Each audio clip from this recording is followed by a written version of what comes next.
Venezuela থেকে পাওয়া এক চাঞ্চল্যকর ও নাটকীয় খবরে বিশ্বজুড়ে তোলপাড় শুরু হয়েছে। খবর পাওয়া যাচ্ছে প্রেসিডেন্ট নিকোলাস মাদুরো এবং তার স্ত্রীকে আটক করে নিয়ে গেছে মার্কিন বিশেষ বাহিনী। দেশ জুড়ে জারি করা হয়েছে জরুরি অবস্থা।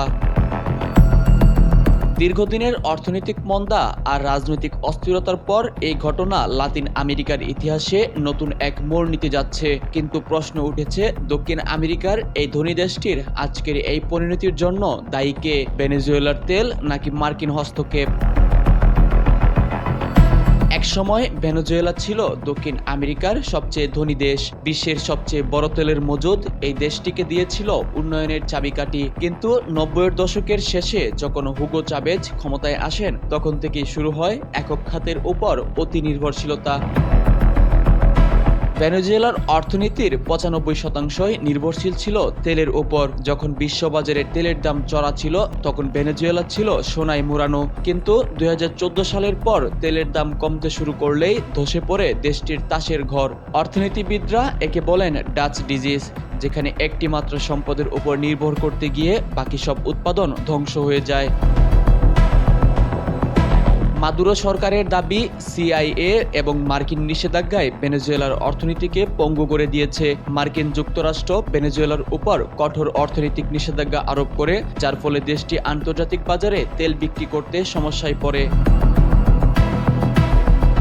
তবে বিশ্লেষকরা ভিন্ন কথা বলছেন। তাদের মতে চরম দুর্নীতি, মুদ্রাস্ফীতি এবং সরকারের ভ্রান্ত অর্থনৈতিক নীতি আসল কারণ।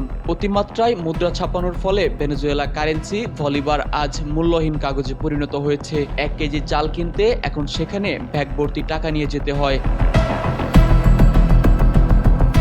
গত কয়েক বছরে ভেনেজুয়েলা ছেড়ে পালিয়েছে লাখ লাখ মানুষ। এর মাঝে আন্তর্জাতিক চাপ বাড়াতে থাকে যুক্তরাষ্ট্র। আজ যে নাটকীয় ঘটনার খবর পাওয়া যাচ্ছে, প্রেসিডেন্ট মাদুরো ও তার স্ত্রীকে মার্কিন অভিযানে আটক করা হয়, এটি কি দীর্ঘদিনের পঞ্জীবিত ক্ষোভের বহিঃপ্রকাশ নাকি কোনো বিদেশি আগ্রাসন?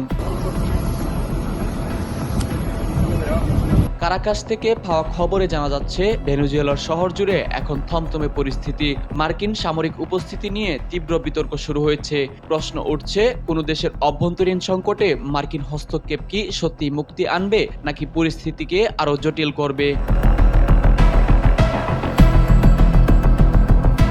ভেনেজুয়েলার এই পতন আমাদেরকে শিখিয়ে দেয়, প্রাকৃতিক সম্পদ কোন দেশের জন্য আশীর্বাদ না অভিশাপ হবে তা নির্ভর করে তার সঠিক ব্যবস্থাপনার ওপর। তেলের প্রাচুর্য আর ক্ষমতার লড়াই আজ দেশটিকে এক অন্ধকারের মুখে ঠেলে দিয়েছে। মাদুরোর এই রহস্যজনক নিখোঁজ বা আটকের খবর বিশ্ব রাজনীতিতে কি পরিবর্তন আনবে তা সময়ে বলে দিবে। মোফাজ্জল হোসাইন, অর্থ বাণিজ্য সংবাদ।